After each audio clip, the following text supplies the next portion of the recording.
Skill versus party affiliation. What does that mean? Skill.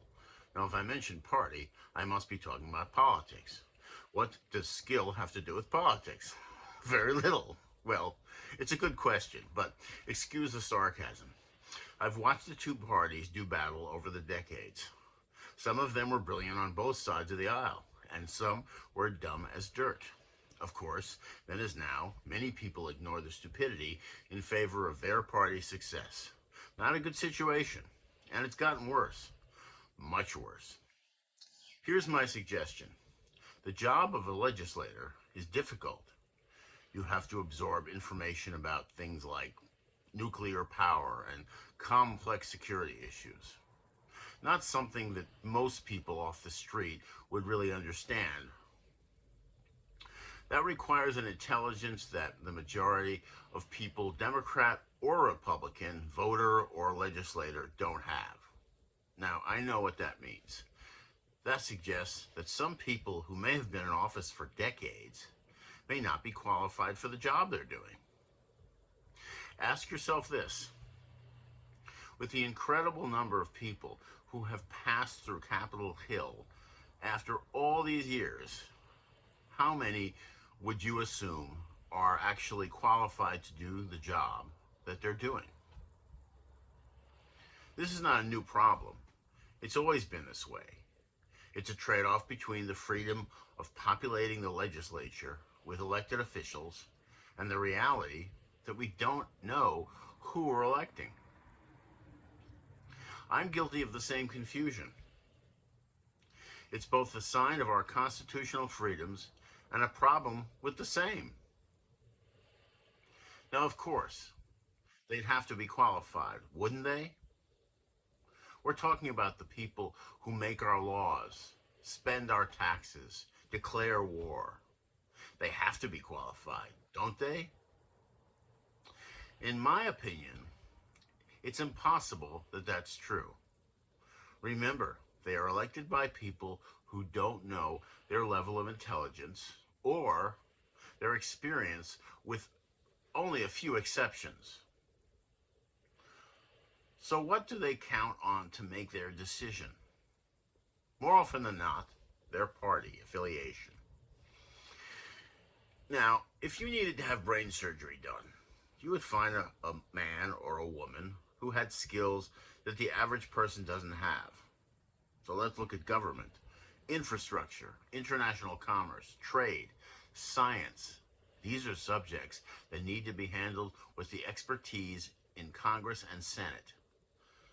I would never pick a brain surgeon because he's of the same party as I am, or because he hates the same people that I do, or because he's tough or loud, or any number of reasons you may use to choose your local dog catcher.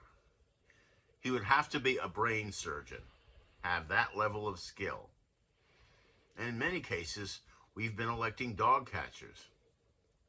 Now, this video came about because I made a pretty innocuous remark about Jim Jordan on social media. We've all seen his behavior. Lately, he's just screamed and talked over people.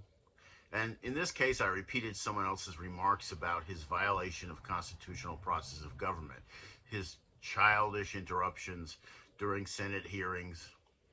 No, this is not an anti-Republican rant. There are a lot of Republicans who don't consider Jim Jordan one of their own, and many Republicans who aren't dog catchers in the first place.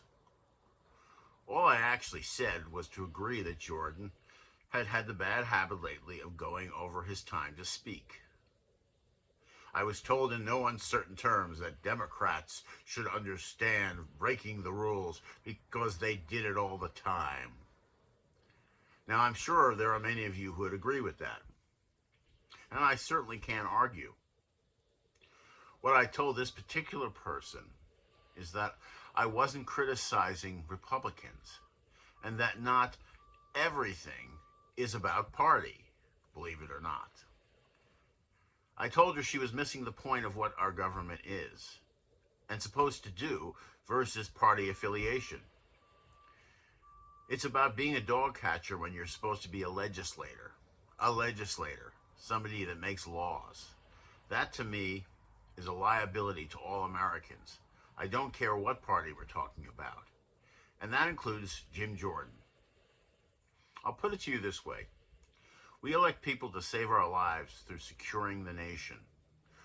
We elect people to maintain our economy so we can live well. We elect people so our bridges don't fall down.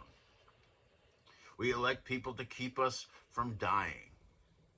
If we elect people because we like that they act angry, then we ourselves are cheating our country and destroying it. You're not only cheating yourself, but your nation. Do you think without a working government, our country won't fall apart? Isn't this already beginning to happen? Now, do you want to look back on this time and know that you gave away your country? Or is having a loudmouth dog catcher good enough for you? Is that the way you see your government? Is your satisfaction at seeing your anger being expressed on Capitol Hill worth the life of your own nation? Thank you for listening.